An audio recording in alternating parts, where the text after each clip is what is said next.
Uma ótima tarde a todos. Começamos agora a segunda edição do Agricultura BR desta quarta-feira, dia 18 de agosto. Essa quarta, quinta e sexta aqui pelo Agrocanal, que você acompanha pela NET Claro TV no canal 690.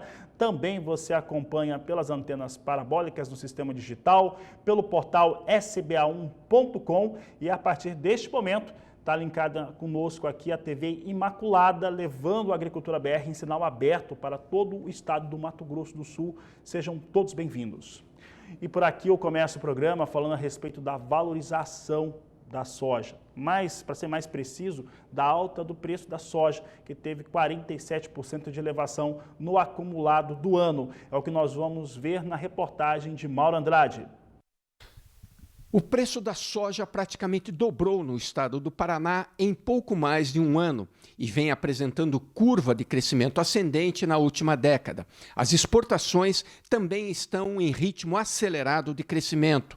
Em 2020, apesar da pandemia, o Porto de Paranaguá exportou 14 milhões de toneladas de soja, o que ajuda a manter os preços em níveis elevados. Veja o que disse Marcelo Garrido, técnico do DERAL, sobre o comportamento de preço da soja aqui no estado do Paraná. O produtor paranaense de soja recebeu, em média, no início do mês de agosto de 2021, R$ 151 pela saca de 60 quilos de soja. Se compararmos com o mesmo período do ano passado, o acréscimo no preço foi de mais de 47%. Se compararmos o mês de julho de 2020 com o julho de 2021, esse acréscimo é ainda maior, perto de 54%. Nos últimos 5 anos, a soja valorizou no estado do Paraná 155%. Em 2017, o preço médio da oleaginosa gerou perto de R$ 60 a saca. Já no meu último mês agora, o valor está perto de R$ 154. De Londrina, no Paraná, Mauro Andrade. E olha, na manhã de hoje, o Departamento de Agricultura norte-americano trouxe a informação que exportadores privados reportaram a venda de 131 mil toneladas de soja para entrega na campanha 2021-2022 para a China. Você que acompanha o Agricultura BR sabe que essas confirmações de vendas para a China ocorrem agora, todos os dias, num volume que tem variado entre 130 mil até 320 mil toneladas ao dia há pelo menos 2 semanas. Dando sequência à Agricultura BR, eu falo um pouco a respeito de clima nos Estados Unidos, já que no oeste lá dos Estados Unidos, nas áreas de produção, a temperatura atingiu 41 graus, o que é bastante complicado para o desenvolvimento de culturas. Contudo, há uma expectativa de massa de ar frio chegando sobre essas áreas de produção, o que acaba influenciando um pouco não só a produção local, mas também os negócios na Bolsa de Chicago. E é o que eu mostro agora, Chicago aqui na tela. Nós temos aqui Chicago neste momento trazendo as posições em queda para as posições de curto prazo. Setembro vindo com 13 dólares 65 centes mais 2 o bushel, recua 0,27. Novembro 13 dólares 58 centes o bushel, recua 0,26%. Mesmo recuo na posição de janeiro, 13 dólares 62 centes por bushel. E março vindo com alguma estabilidade, mas viés de queda a 13 dólares 58 centes mais 4 por bushel. São os negócios que eu destaco agora com soja em Chicago. Aproveito para falar de dólar também, moeda norte-americana agora em destaque no Agricultura BR, é o que você acompanha comigo, já apareceu aqui atrás, e olha, 1,20% de alta para o dólar, R$ 5,33 mais 3, esse assunto eu vou querer falar com o João Pedro Dias, que está aqui comigo já nos estúdios, mas vou falar com o Walter Pulga Júnior também, que vai participar conosco agora, ao vivo, dos estúdios do Canal do Boi, lá em São Paulo, ele trazendo os destaques aqui comigo em relação ao mercado financeiro. Pulga, alta forte neste momento em relação ao dólar, é o que nós temos agora, mais de 1%, 1,33% de alta. Como é que está o mercado financeiro? Pulga, boa tarde, seja bem-vindo.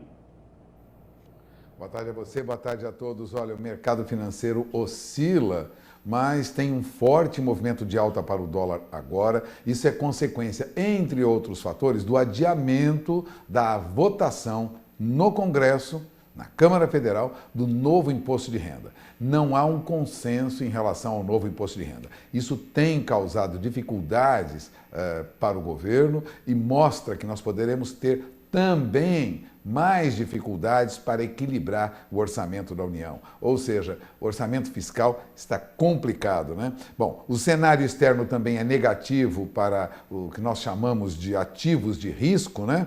À medida em que os investidores aguardam aí para o final da tarde de hoje o anúncio, por volta das 15 horas, né, da posição do Federal Reserve, do Banco Central dos Estados Unidos, e há uma expectativa negativa de que começaríamos, a partir de agora, a ter uma retirada dos estímulos monetários lá nos Estados Unidos. Isso, lógico, traria uma mudança no mercado internacional para o comportamento do dólar. O dólar agora, Fabiano, recua um pouquinho, a alta não é mais de 1,33%, agora é aos 5,33%. O dólar tem alta de 1,17%, o mercado trabalha rápido, né? Muda, mas fica evidente que o dólar vem em alta e alta forte. Essa alta não ocorre só aqui também não, viu? Vale lembrar, já há alguns dias o dólar tem tido um fortalecimento frente a outras moedas do mundo. O dólar index opera agora acima de 93.220 pontos, é uma referência no mercado internacional, tem uma alta de 0,09%. Lembrando que esse dólar index, que é referência para o mercado internacional, até recentemente patinava ali entre 91 mil e 92 pontos. Agora já passa de 93 mil pontos, o que já ocorreu semanas atrás. Mas hoje, de novo, o que mostra uma valorização do dólar, não só frente a moedas de países emergentes, como o real, mas também frente a outras moedas. E lógico, né, no ambiente doméstico há uma sensação, um sentido negativo, né, viés muito cauteloso, que vem em decorrência aí de problemas com a aprovação desse imposto de renda proposto pelo governo, que teria uma alteração, inclusive, para o lucro e dividendo das empresas, né? Bom, enquanto não temos uma definição sobre nova taxação de imposto de renda, né, as alíquotas e como incidiria, teremos aí muita oscilação no mercado. Fabiana, a perspectiva por hora não é boa não. O dólar já passava de 5,33, se aproximava de 5,34, agora recua um pouco, mas deve fechar hoje em forte alta. É com você. Muito bem, Pulga, obrigado pela participação. Daqui a pouco o Pulga está de volta. Por aqui eu vou mostrar como é que vem os negócios com soja na referência dos portos brasileiros. E olha, nós temos hoje soja, de acordo com a Grãos Corretora, a R$ 175,00 a saca de 60 quilos nos portos de Santos e Paranaguá, com entrega no mês de agosto. É o destaque aqui que nós temos em relação à soja nos portos. Por aqui agora a Agricultura BR destaca a previsão do tempo e eu convido agora a Renata Ferreira para falar a respeito do clima, principalmente no sul do Brasil, tem alterações por lá. Renata, boa tarde. Boa tarde, Fabiano. Boa tarde a todos que acompanham a Agricultura BR. Nos últimos dias presenciamos diversos relatos de queda de granizo que atingiu diversas áreas aí de cana-de-açúcar e também de hortifruti. Isso aconteceu por conta da presença de áreas de instabilidade associadas a um cavado e uma área de baixa pressão entre a Argentina e o Paraguai e que favoreceram sim a ocorrência do fenômeno em diversos estados do país. Hoje, o alerta vai para o Rio Grande do Sul, que pode receber aí trovoadas ao longo do dia, com possibilidade também de queda de granizo. Isso porque, além das instabilidades vindas da Argentina, há um fluxo de calor atuando na região, o que deixa as temperaturas altas. E a combinação de calor com umidade pode, sim, provocar temporais aí no estado gaúcho. Mas outro destaque do dia, Fabiano, serão as altas temperaturas. Por conta aí de ventos quentes que sopram do interior do continente, entre hoje e amanhã, vamos vivenciar aí o ápice do calor previsto para o mês. Hoje, a previsão é de que podemos ter um dos dias mais quentes do ano em Mato Grosso, também Mato Grosso do Sul e Norte Paulista, com máximas que podem chegar aos 37 graus em Cuiabá, no estado mato-grossense. Mas esse calor todo deve dar uma trégua, viu? Isso porque tem previsão de frio mais intenso com risco para geadas em diversos pontos da região sul ainda neste mês. Bom, mas por aqui seguimos monitorando a previsão do tempo para manter você, produtor rural, sempre bem informado. É com você, Fabiano. Obrigado, Renata. Obrigado pela participação aqui, previsão do tempo no Agricultura BR. Olha, por aqui agora eu vou falar sobre pecuária e sobre uma questão que é extremamente importante, porque ela mexe com a cadeia produtiva de uma maneira geral. Eu falo a respeito da disponibilidade de animais para abate e o cenário que foi construído aí nos últimos anos, no qual nós temos, primeiro, um dólar alto, como você viu, e dólar alto, ele automaticamente favorece a exportação. Também tem uma demanda internacional, principalmente asiática e mais ainda da China, sobre a carne bovina brasileira, o que é muito bom para o cenário interno aqui, para os preços, para a remuneração do pecuarista. E é melhor ainda para a indústria frigorífica exportadora. Acontece que parte da indústria agora, ela tem, aquela que não exporta, um sério problema. Tem fortes dificuldades de conseguir animais para abater, para trabalhar, e vai aí atuando com uma margem de 50% a 60% da sua capacidade fabril ociosa. E é sobre este assunto, e até trazendo algumas informações que nós tratamos no Agricultura BR nesta última terça-feira, que eu converso com João Pedro Cuti Dias, consultor de agronegócios aqui do Canal do Boi. João Pedro, cenário está muito complicado aí para essas indústrias que não exportam no Brasil. O que isso pode impactar na cadeia produtiva? Boa tarde, seja bem-vindo. Boa tarde. Você comentou rapidamente a respeito da questão de falta de animais. Eu acho que esse é o primeiro passo, o meu problema. Você pega o centro-oeste brasileiro, que é o grande polo de produção de carne bovina no Brasil, você está vendo hoje uma situação extremamente difícil. Você não tem pasta, você tem que estar comprando feno, tem que estar comprando suplemento para manter o gado. Não é para engordar, não, é para manter o gado, para não deixar morrer. Então, hoje no Brasil, a situação é...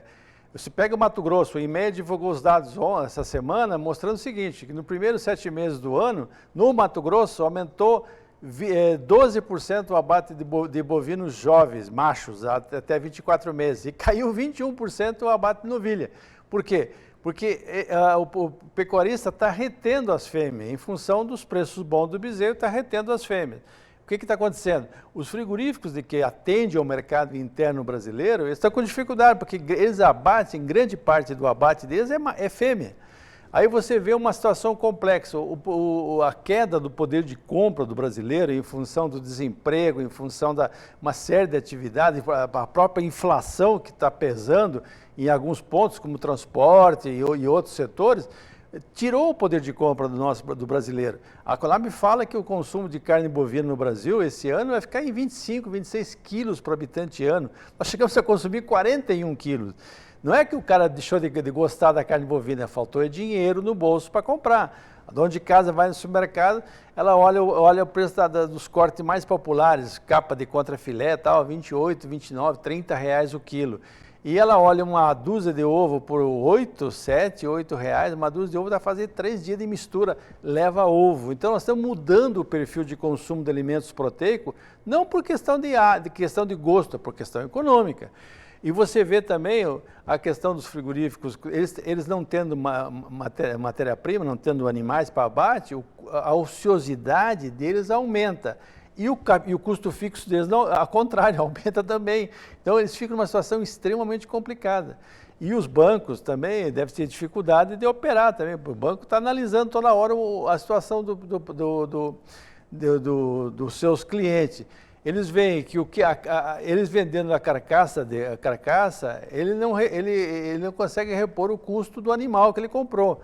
Ah, mas tem os miúdos e tem o couro. Mas esses miúdos e o couro, muitas vezes, também não fecha a conta. Então, nós estamos vendo uma situação extremamente complicada nesse momento e você não vê uma solução a curto prazo. Quando que vai ter animal pronto de capinha aqui no estado? Vamos pegar Mato Grosso do Sul, isso vale para Mato Grosso? Não tem, está tudo rapado, está tudo seco. É uma situação, até a água para consumo do animal está difícil em alguns locais. Então, é um cenário complicado. João Pedro, eu vou fazer o seguinte, tá? Antes de a gente continuar comentando, nós trouxemos, destacamos alguns trechos da mesa redonda que fizemos ontem aqui no Agricultura BR, qual participou o Maurício Nogueira da Atenagro, teve participação também do Marcos Fava Neves, tivemos a participação também dos nossos colegas aqui, o Jorge Zaidan e o Walter Pulga Júnior. E nós separamos esse trecho agora, primeiro do Maurício Nogueira, comentando exatamente esse cenário.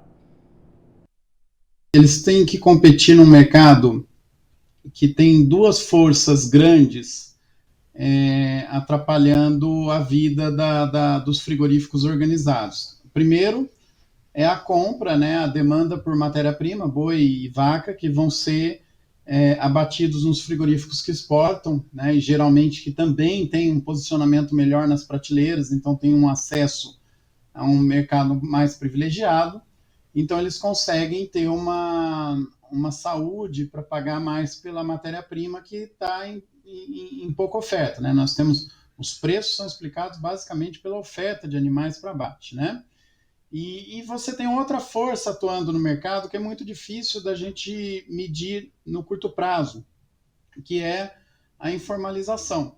Então, você tem uma situação de pressão grande, margem, né? Você tem um aumento da quantidade de abate que vai ocorrer de forma clandestina, que é pouco, né? Graças a Deus isso é pouco, segundo uma pesquisa do CPEA lá de 2012, né? Mas você tem uma sonegação muito grande. Então, esse número de carne, né, comprado no mercado, boi comprado, né, que pressiona esses frigoríficos, e boi colocado no mercado, você tem um achatamento ainda maior da margem, né? E outro fator que favorece, além das margens baixas, né, para esses frigoríficos operarem na sonegação, né, que aumenta o fluxo de gado, né, dificultando mais ainda a vida dos frigoríficos que não exportam, você tem também aquela pressão ambiental. É algo que a gente tem alertado há muito tempo, né?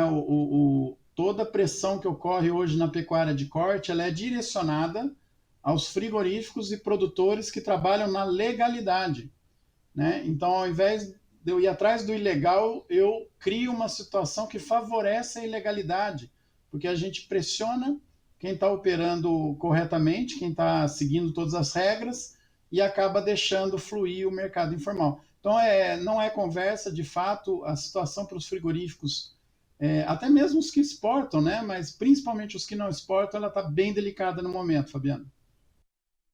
Esse foi o Maurício Nogueira. E ainda tem essa história aqui, João Pedro, que acaba trazendo ainda um elemento ainda mais complicado para aquilo que já está ruim aí para esses frigoríficos não exportadores e que impactam aí toda a cadeia produtiva, inclusive o produtor rural. Essa questão que ele mostrou a respeito do abate informal, Brasil, se você pegar os animais que tem inspeção municipal, estadual e federal, 7 milhões e meio, 8 milhões por trimestre, flutua um pouco ao longo do ano no trimestre. Nós temos 29 a 30 milhões de cabeças, só que o mercado de couro fala em 34, 35 milhões de couro. Frigomato está funcionando. Então, esse couro não foi abatido em frigoríficos fiscalizados. Então, se esse gado foi abatido fora e foi sonegado imposto, ele tem uma vantagem competitiva maior em relação a quem trabalha de acordo com a lei. Ontem, na entrevista que nós fizemos com o pessoal da Aclimático, o diretor da Aclimático, a gente comentou isso. Os estados que deveriam olhar os frigoríficos que atendem o mercado interno achar uma maneira de amenizar a questão da cobrança de impostos. Não tirar os impostos, mas dar prazo maior para eles pagarem, porque o problema que está matando eles é capital de giro. Eles ficam com dificuldade de comprar animal à vista e vender a carne com prazo, etc. Então, teria que achar maneiras. E os frigoríficos teriam que se organizar melhor. Eu gosto de citar um exemplo que aqui no estado, aparentemente eu acho que deu resultado, que era, se eles trabalham com miúdo, os frigoríficos, é uma grande fonte de renda para eles, aqui no estado os frigoríficos, tem um frigorífico que está habilitado para exportação de miúdos e tem vários outros frigoríficos que fornecem esses miúdos para serem processados e exportados. É uma maneira de você agregar valor. Você tem que talvez fazer trabalhos em compra em conjunto, fazer um lobby em conjunto para brigar nessa questão tributária. Eles teriam que fazer um trabalho muito intenso para poder permanecer no processo. Tá certo, João Pedro. Olha, quem participou conosco também foi o presidente do Sindifrigo, Sindicato dos Frigoríficos lá do Mato Grosso, o Paulo Belincanta, que gravou uma mensagem para nós explicando esse cenário que vai impactando o frigorífico não exportador. Essa situação da falta de gado, ela vem se agravando, mas ela não é de hoje. O ano passado, 2020, nós trabalhamos aí com menos de 60% da nossa capacidade instalada. Isso é muito grave, a indústria tem grandes custos. Claro, as empresas se adaptaram, diminuíram o tamanho, enxugaram aquilo que era possível ser enxugado para se equacionarem aí com a oferta existente. No entanto, esse problema ele tem se agravado. Nós temos uma oferta que ainda é muito pequena de matéria-prima e você ganha uma dificuldade adicional quando as empresas têm mercados diferentes. Hoje, quem vende para o mercado externo, com o dólar aí na casa dos 5,20, tem tido uma competitividade muito maior do que aqueles que vendem para o mercado interno. É bom se dizer que, ainda que a carne tenha subido bastante, ela ainda não remunera para pagar o que subiu a arroba do boi, em decorrência do desequilíbrio na procura desse boi entre empresas. E isso, sem dúvida nenhuma, é uma atual interrogação muito grande e que ela tem que ser posta na mesa. Tá aí o Paulo Belincanta. O que você entende desse momento aí que está sendo citado aí pela liderança dos empresários, João Pedro? O Brasil hoje é o disparado maior exportador de carne bovina do mundo. Ele vai, de acordo com o USDA, ele está exportando quase que o dobro do segundo colocado, que seriam os Estados Unidos ou a Austrália, depende do momento. E o preço da carne no mercado mundial subiu. O ano passado a gente exportava com preço médio de $4.000 a tonelada. Esse ano nós estamos falando de preço médio de $5.400 a tonelada. 5.420. Então, você olha todos esses fatores, e o frigorífico exportador ele pode fazer ACC, adiantamento de contrato de câmbio, fazer uma série de alternativas que conseguem capital de giro barato, e o que não faz o mercado interno. E quando ele fala que a falta de animais, começou em outubro de 2019. Por quê? Porque você abateu muita fêmea de outubro de 2019 para trás. Se você olhar naquela operação carne seca em 2017, aqui no Mato Grosso do Sul vendeu o bezerro por R$950 o animal. O que aconteceu com o criador? Ele ficou sem recurso. O que ele fez? Vendeu as vacas. Começou a vender as fêmeas. Então, o passado de abate de fêmea repercute agora. Agora nós estamos numa fase de retenção. No passado, a novilha valia mais no gancho do que no campo. Agora ela vale mais no campo que no gancho. Por isso que estão retendo as fêmeas. Agora, não é algo que vai acontecer do dia para a noite ao aumento de oferta de animais. Então, essa dificuldade é séria e vai passar, pelo menos em 2022, não há expectativa de uma redução, aumento de oferta significativo. João Pedro, nesta última segunda-feira, eu estava escrevendo um artigo para um dos portais aqui de Campo Grande, que fala sobre pecuária e sobre agricultura, e eu estava falando a respeito de uma preocupação pessoal minha em torno do fator da indústria frigorífica estar operando com essa margem aí de atividade, capacidade fabril na casa de 50%, e principalmente lembrando desse caso do estado do Mato Grosso. Num passado que não é tão distante assim, um passado bastante próximo, eu lembro de nós termos aí muitos atrasos para pagamento para pecuarista. Lembro também, aí eu vou ter que usar a expressão correta, né? Muitos calotes que foram dados em pecuaristas no Brasil, né? Em qualquer estado que produz isso ocorreu. Também mudança de titularidade de indústria à torto e direita. Recentemente teve um caso no Mato Grosso, mas ao mesmo tempo eu tive a percepção do seguinte, que caso um caso desse aconteça, um chamado pedido de concordata ou recuperação judicial de uma indústria, a percepção de que isso vai acontecer está mais clara agora, há mais subsídio para ter informações sobre um fato como esse. Qual que é o seu entendimento sobre esse momento, tanto se teremos mesmo essa informação um pouco mais clara, um pouco antes desse cenário ocorrer, e se isso pode ocorrer no seu entendimento, João? Eu fico preocupado, porque você olha, se você tiver um cenário, se confirmar um cenário desses e que os frigoríficos de mercado interno tiverem dificuldade cada vez maior para comprar e a ociosidade do parque industrial deles aumentar, vai concentrar fogo, vai concentrar o abate em poucas plantas frigoríficas que são habilitadas para exportação, ou 3 ou 4 grandes grupos que tem. É ruim isso. Oligopólio e monopólio só é bom para o dono. O resto é um desastre. Então, a pecuária vai ter 230 mil pecuaristas no meio E eles, dependendo de 4, 5 grandes grupos frigoríficos na parte de abate e 5, 6 grandes empresas distribuidoras no varejo. Isso é muito ruim, porque o poder de barganha do frigorífico, do pecuarista cai. Então, era importante que esses frigoríficos regionais permanecessem no processo. Agora, eles vão ter que fazer um esforço sobre-humano para mudar esse quadro. E eles dependem de uma organização deles, procurar achar alternativa para reduzir custo, para fazer uma série de coisas para poder se manter no processo. Por quê? Porque eles são importantes para a pecuária brasileira, não é que só para os donos do frigorífico. A hora que um frigorífico desses pedir concordata ou pedir recuperação judicial, alguma coisa qualquer, bate um horror no resto do pessoal. Aí o pecuarista vai pensar, pô, eu vou vender para ele para receber, vai querer receber antecipado, e receber antecipado já não tem capital de giro, vai ficar mais difícil ainda, e cria uma situação muito complicada, e que não é bom para a pecuária brasileira. Olha só, o Eliezer Leite, de Poconé, no Mato Grosso, o pessoal está acompanhando, ele perguntou assim, então pode de fato ter algo assim? Ele está se referindo... No meu entendimento, sim, João. No seu entendimento... Não, mas não é meu, o cara do sindicato... Ele está falando que está muito difícil. Tá vendo? É verdade, é muito difícil a situação. Por quê? Porque você imagina o seguinte, nós temos quantos meses pela frente ainda durante esse ano com dificuldade de oferta de gado? Muito. Essa oferta de gado vai começar a aumentar um pouco mais quando tiver boi de capim. Hoje, para te engordar um animal, com milho a 90, 95 reais, com o farelo de soja a 2.500, 2.600, com um rolão de feno a 90, a 100 reais, um rolão de feno, é muito difícil sobrar alguma coisa. Então, para o pecuarista, o custo dele aumentou muito também. O que pode amenizar o problema é quando tiver animais para engordar na pasto, mas isso vai demorar 5, 6 meses para acontecer esse fato. E outra coisa,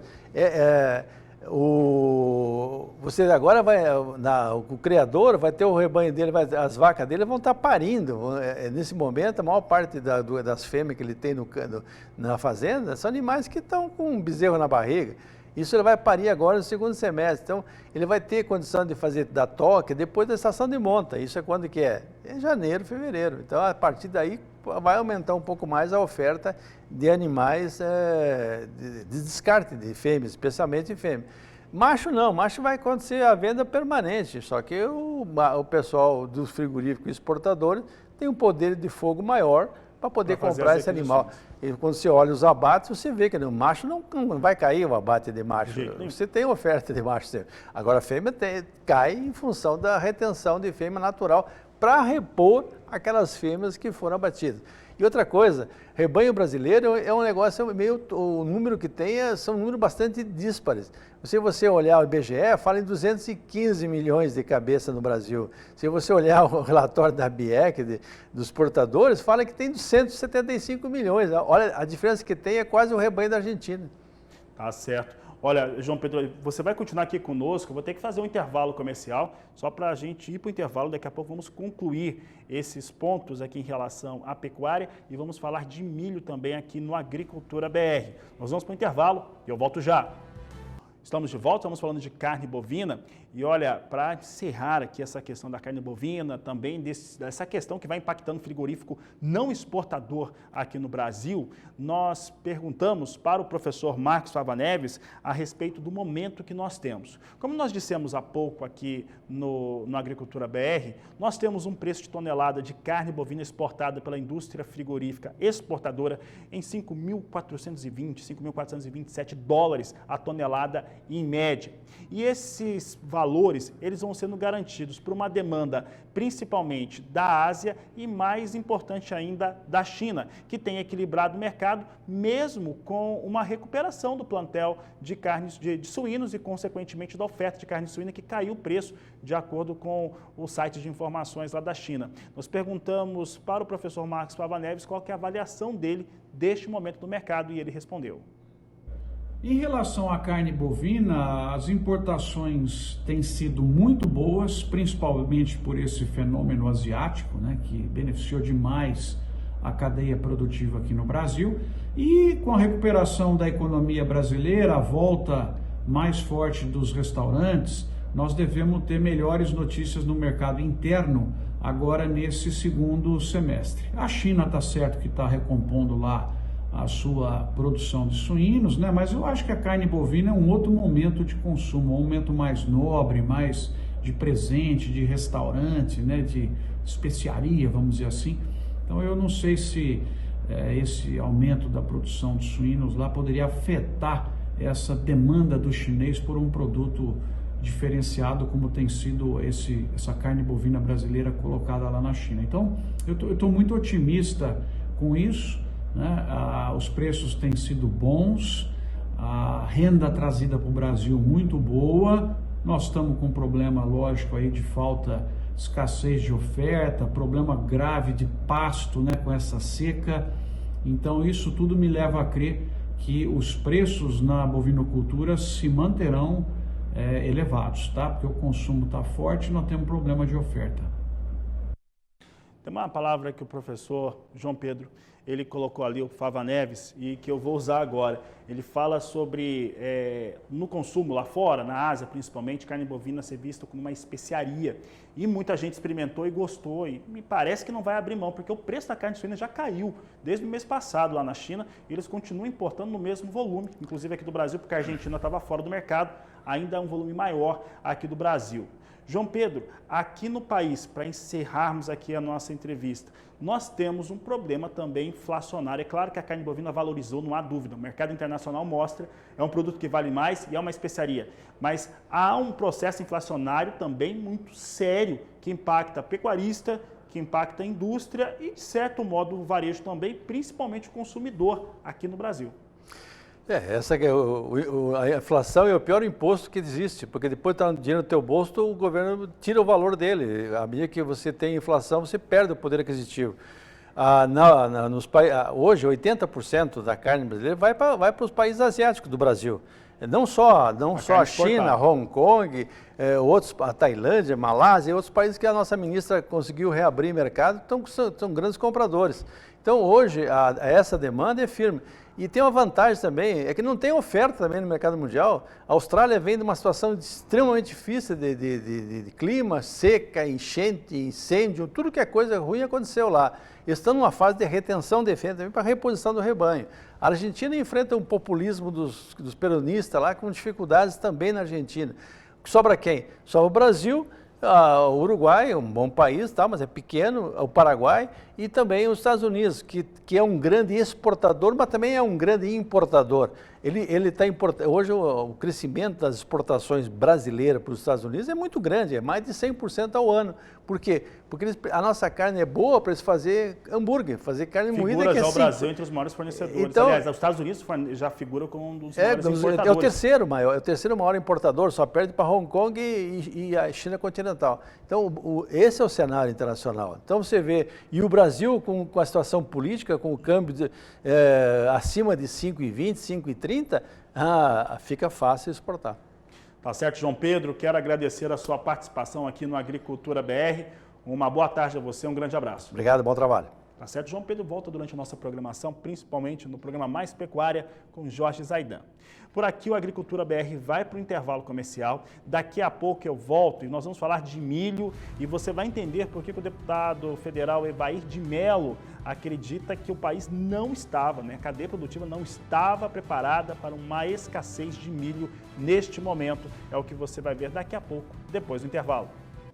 E o governo federal autorizou a Conab a comprar 200 mil toneladas de milho para socorrer pequenos criadores do país.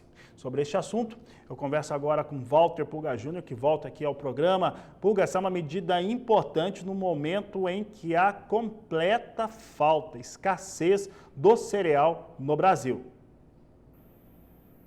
Pois é, e o governo publicou hoje uma medida provisória que permite mesmo a Conab a comprar milho para abastecer os pequenos produtores. A compra será de até 200 mil toneladas no mercado para a formação de estoque e depois dirigir esse milho para pequenos criadores. não só de aves e suínos, mas também para aquicultores, ou seja, quem trabalha também com pescado. Agora, a aquisição do milho e da sacaria está sujeita, no entanto, à disponibilidade de recursos no orçamento do governo. Portanto, ainda há preocupação se haverá recurso suficiente ou não. A medida provisória publicada não estipula, no entanto, os valores para apoiar esse programa. Define que a Conab vai dimensionar a demanda de milho e propor a quantidade a ser comprada e logo em seguida os recursos necessários para essa compra. Também a Conab vai definir ainda o limite de compra por criador, né? Quanto ele vai poder tirar, o consumo será medido através de um cadastro que foi previamente declarado à Conab, né? Bom, ninguém vai exceder a 27 toneladas de compra de milho, esse milho que o governo vai procurar no mercado para depois repassar para o pequeno criador. Agora, enquanto isso, o governo mantém, vamos dizer assim, no forno, já preparando outra medida provisória. Essa medida provisória é para isentar os impostos que incidem sobre a importação de milho. Já está claro que nós estamos importando e vamos importar mais milho para abastecer o mercado interno. Não há milho suficiente. E o governo já prepara uma medida provisória para desonerar, na verdade, de pelo menos PIS e COFINS. Mais uma tentativa do governo de baratear os custos de produção na cadeia da pecuária, principalmente para criadores de aves e suínos. Numa reunião com representantes do setor produtivo e parlamentares, a ministra da Agricultura, Tereza Cristina, disse que a Receita Federal, aliás, já indicou uma forma que será feita para compensar essa renúncia fiscal. Ou seja, o governo abre mão de PIS e COFINS, mas é preciso compensar com outras medidas que trazem cobertura para esse recurso, né? Aliás, esse assunto era um motivo de pressão já da Frente Parlamentar Agropecuária, né?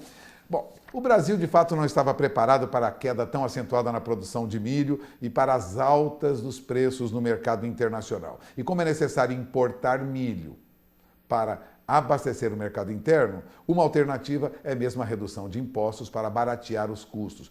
Essa redução, retirada de PIS e COFINS, pode chegar até R$ 8,00 por saca em média. É o que defendia a Frente Parlamentar Agropecuária. Mas fundamental mesmo para o produtor de milho é a implementação de um aprimorado, e mais do que isso, acessível seguro rural para o agricultor. É o que defende o deputado Evair de Mello, que é vice-presidente da Frente Parlamentar Agropecuária. Ele esteve aqui na Bolsa Brasileira de Mercadorias e falou sobre esse assunto. Acompanhe. Deputado Evair de Mello, obrigado mais uma vez por estar conosco no Canal do Boi. Vamos falar sobre o problema que preocupa até o Ministério da Agricultura. A ministra já mostrou claramente que essa é uma preocupação. Milho será um problema no Brasil pelos próximos meses, provavelmente até o ano que vem?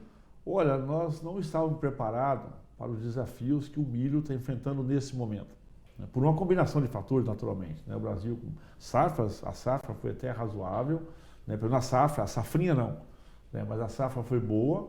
Nós mantemos nossos índices de exportação, que são razoáveis, mas em função disso, ao commodity global, nós ficamos expostos e o patamar, o nível que chegou o preço do milho, principalmente para o setor da avicultura, da bovinocultura, né, da suinocultura, são praticamente insustentáveis. Além disso, a dificuldade que nós estamos tendo para comprar milho, né? Então, o pouco que se tem, o produtor também de milho, olhando para o negócio dele, naturalmente, ele está fazendo a conta dele, então nós estamos no risco, estamos sinalizando um cenário de falta de milho.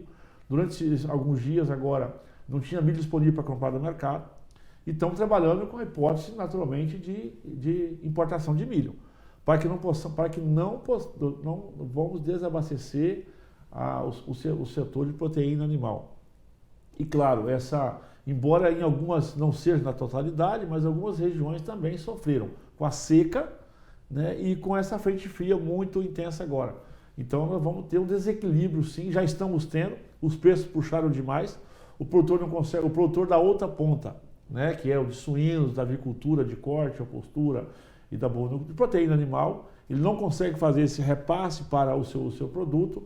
Já tratamos isso com a nossa ministra e nós não temos de imediato, já cuidei disso no Ministério da Economia, já temos a sinalização do Paulo Guedes, do Paulo Guedes, que é muito importante no Ministério da Economia, que é tirar o PIS e COFINS para a exportação do produto do milho importado, para que possamos fazer um abastecimento do setor de proteína animal. De imediato, nós, assim, é uma ação técnica que dá para fazer, e estamos trabalhando, né? Espero que o ministro possa ver essa nossa entrevista, e nós já estamos avançando.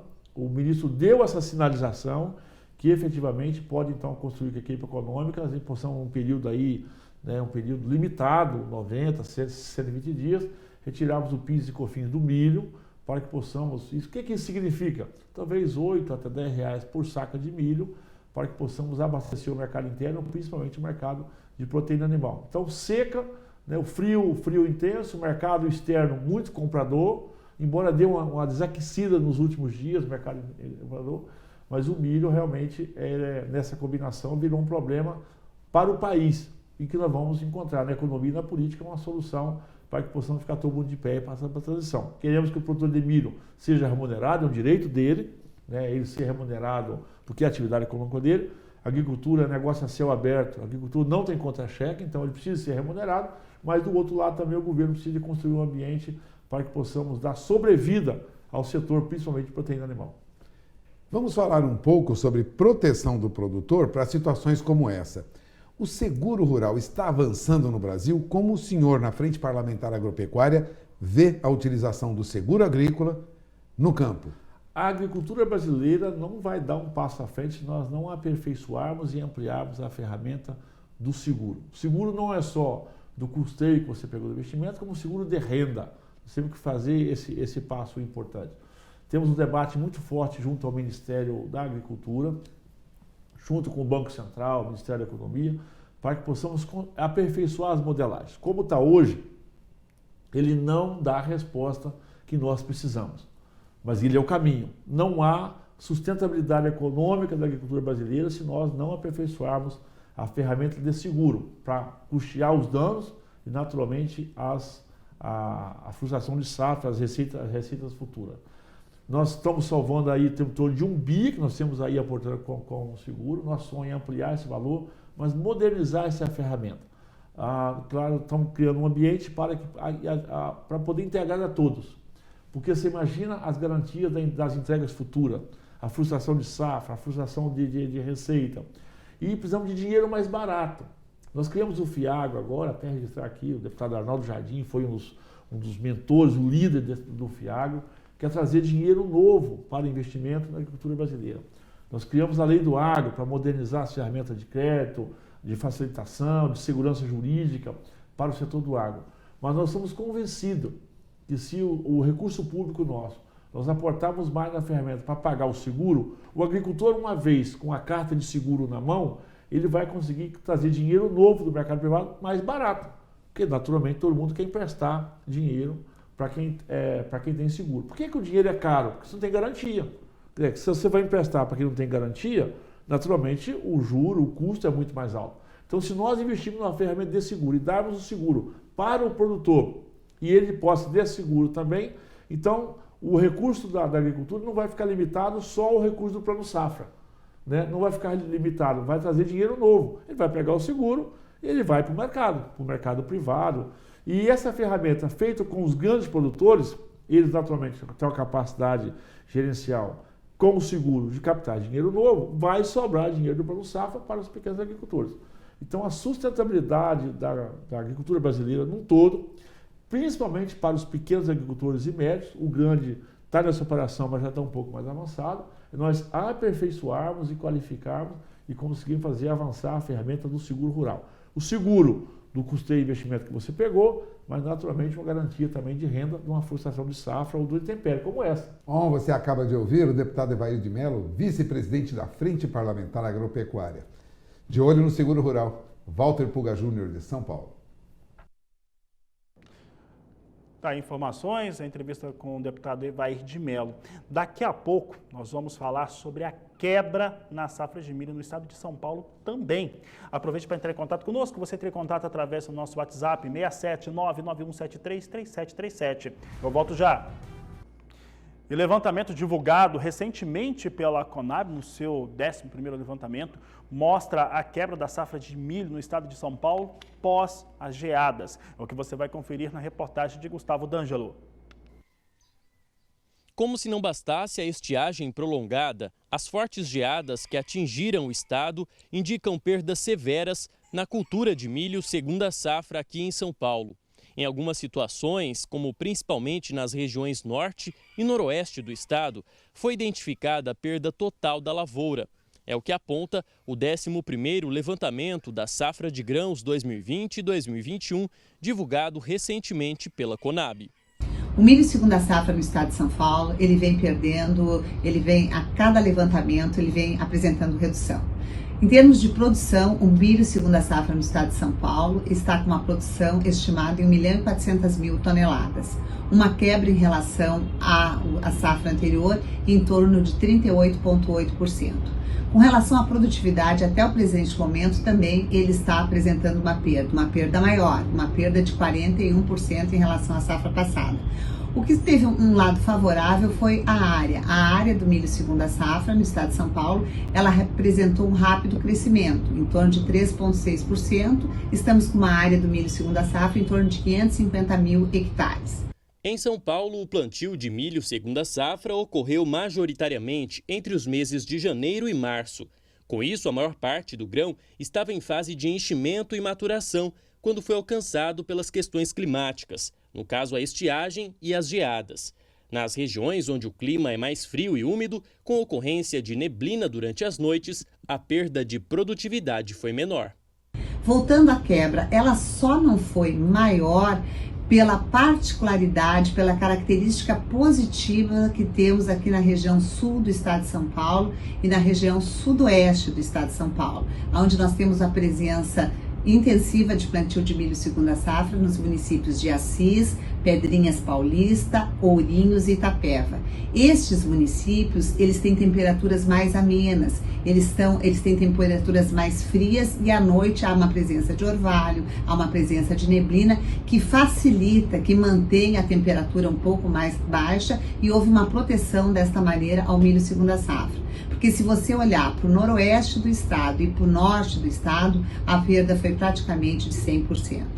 Outro sim que vale ressaltar é quanto à colheita do milho. Nós estamos com 30% do milho colhido, bastante aquém do que foi colhido o ano passado para este mesmo período. Mas ainda vale ressaltar que nós teremos ainda mais o 12º levantamento e o último levantamento da safra brasileira de grãos, aonde a Conab vai dar o cômputo geral, vai finalizar as safras das culturas de segunda safra. Ou seja, aí teremos com exatidão, com precisão, os danos causados ao milho segunda safra a nível estadual. De Araçatuba, São Paulo, Gustavo D'Angelo. E você já ouviu falar de agricultura regenerativa? Pois é um termo cada vez mais utilizado na agricultura sustentável no Brasil e tem trazido bons resultados aos produtores rurais. Além disso, é o assunto desta entrevista que a engenheira agrônoma Vanessa Sabione concedeu ao jornalista Vinícius Souza. Acompanhe. Vanessa, obrigado pela sua participação, seja bem-vinda ao canal do Boi. Eu começo te perguntando sobre a sustentabilidade no agronegócio e a regeneração. Queria que você explicasse para a gente esse conceito. Oi, pessoal, tudo bem com vocês? É um prazer estar aqui novamente com todos.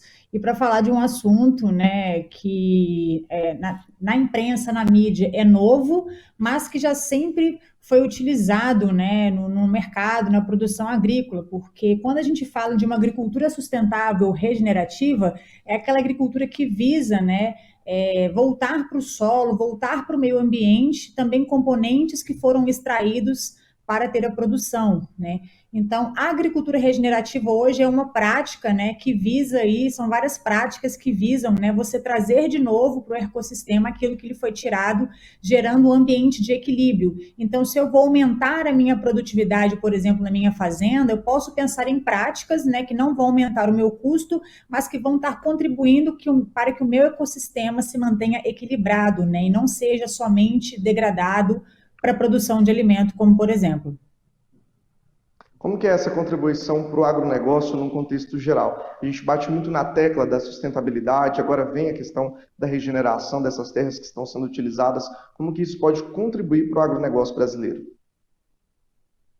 Na verdade, a contribuição que a gente tem é, por exemplo, essa reunião de práticas, por exemplo, ela pode melhorar, aumentar a produtividade nos ambientes, né? Você produzir mais quantidades por metro quadrado sem agredir o meio ambiente.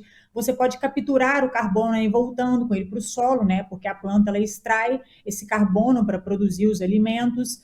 Você pode também fazer com que contenha esse controle, né, da irrigação, que ela é essencial para que a cultivo hoje aconteça, né, pensando que a gente está tendo muitas épocas de secas e o clima, né, é algo hoje, uma situação que a gente não consegue controlar, é a mais desafiadora no mercado, então a gente consegue ter práticas de controle da irrigação, por exemplo, visando essa sustentabilidade, né, ou seja, você fazer essa troca com o meio ambiente ao invés de só extrair dele. Essa prática de controle com a irrigação, queria que você explicasse para a gente mais detalhadamente o que seria essa prática e como que o produtor que está acompanhando a nossa programação pode fazer uso dela, visando então a sustentabilidade de produção. Maravilhosa essa pergunta, fantástica, né? Porque a gente está falando, mas também quer saber o como, né? Gente, vamos pensar aí nas agritechs, nas startups, né? Que estão dominando o mercado. Porque simplesmente tem ações voltadas para a sustentabilidade. Você tem hoje sensores hídricos que vão te falar exatamente a quantidade de água que aquela planta, que aquele ambiente está precisando, sem que você tenha que perder água pelo uso demasiado ou não bem controlado, né? Então, acho que essa é uma, gente, as startups brasileiras com esse foco na tecnologia, que é tudo na nuvem e sensores no solo, você não tem agressão nenhuma ao meio ambiente e ela vai te dar informações que vocês consigam trabalhar de uma forma mais equilibrada, com menos custos, né? E com mais produtividade, né? Com mais eficiência. Isso melhora a visão do Brasil lá fora também, não é? Com toda certeza, essa sigla ela é internacional, né? Hoje, quando a gente fala da pauta sustentabilidade, a gente está dentro dessa sigla e isso nos coloca num excelente patamar de visibilidade internacional. Falo isso porque eu sou empreendedora, trabalho com consultoria e, por exemplo, sempre quando eu converso com as empresas, eu falo sobre essas questões, né? Por exemplo, a agromulher. Por que a agromulher hoje ela se enquadra nessa sigla? Porque ela capacita pessoas, né? Ela traz conscientização do meio ambiente, ela traz oportunidades de emprego, ela fala do uso correto, né, dos defensivos, dos produtos, ela traz informação. Então, toda essa pauta de sustentabilidade que a gente está falando aqui, gente, isso é extremamente importante lá fora, tá? Porque o Brasil é um país, né, de extração de matéria que a gente tem, né, como é que eu falo? Matéria-prima, né? Extração de matéria-prima, solo, rochas, água, né? Tudo isso para produzir e é esse produto que vai ser vendido, né? Que é o que vai girar a economia do nosso Brasil e ser utilizado para inúmeras outras cadeias. Então, o tanto que é importante a gente falar de sustentabilidade, será que as pessoas estão sabendo disso, né? Estão falando sobre isso? Inclusive, é por isso que a gente vai fazer o primeiro evento sobre agricultura regenerativa em outubro, eu acho que desse ano, já para já inserir essa pauta e mostrar a importância dela no agronegócio, né? Maravilha, Vanessa. Obrigado pela sua participação, viu? Obrigada a vocês. Beijão. Pessoal, essa entrevista fica disponível no portal sba1.com. Se você quiser mais informações, é só dar uma passadinha por lá. Falamos aí sobre agricultura regenerativa e sustentabilidade no agronegócio. Até a próxima. Tchau, tchau. A Agricultura BR vai para o intervalo comercial. Daqui a pouco eu volto com as últimas informações desta edição. Momentos finais dessa edição do Agricultura BR, você confere comigo os números para a soja negociada em Chicago neste momento. Nós temos aqui a queda um pouco maior do que na abertura do programa. Setembro vindo com $13,62 mais 2 o bushel, queda de 0,49%. Novembro, $13,56 mais 4 por bushel, queda de 0,37%. Janeiro, $13,60 com queda de 0,38%. E março, $13,55 mais 4 com recuo de 0,31%. É o momento da soja, nesse momento, para a soja em Chicago. Veja como é que vem o dólar comercial agora, a alta mais forte ainda, 1,59% de alta, R$ 5,35 mais 4, dólar disparando no Brasil, mas também fora do país. Com essas informações, essa edição do Agricultura BR fica por aqui. Eu desejo a todos uma excelente tarde. Nos vemos logo mais às 16 horas no horário de Brasília. A todos uma ótima tarde e até lá!